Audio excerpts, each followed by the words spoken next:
Nā, ko tuku pūtea te kāwanatanga ki te kaupapa whakarauiri i te kounga o te wai o te roto moana o Horowhenua.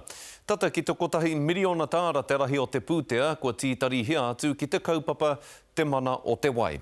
Ko te ngako o taua kaupapa, he āwhina i ngā iwi ki te kimiara, e pai ake ai te kounga o te wai Māori i roto i o rātou awa me o rātou roto moana. Kei a Irena Smith ngā tai pito pito. Me whakaora i te mana o te wai. Te oranga o te wai, te oranga o te tangata, te oranga o te ika, o te tuna, kia whai ora te tangata. Ko te roto o Horowhenua, te manawa o te iwi o Muaupoko, kei te mahi tahi rātou me ngā kaunihera, te papa ātawhai me te poari whakahaere, hei whakatika i ngā mahi kino o ngā tau maha ki muri. Ki te kore te kaunihere whakai, ka hinga anō te iwi. Ki te kore te iwi whakai, ka hinga anō te kaunihera. Nā rātou tēnā e whakaparahako, ki te kore rātou e aro atu ki te kaupapa o te iwi, ka hinga.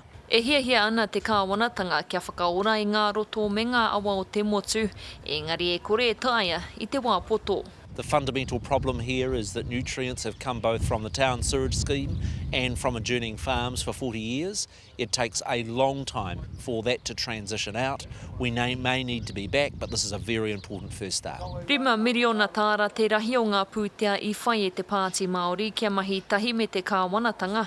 Hei āwhina i ngā iwi me ngā hapu o te motu ki te whakaora i tō rātou wai Māori. We believe it's our responsibility to manage the area as we see fit and set a vision and a long-term plan for how to restore the lake and pass it on to the next generation. He whāinga nui, engari mā ngā rauemi me te whakaaro kotahi, ko te tumanako ka hoki anō tēnei taonga ki tōna āhua o mua.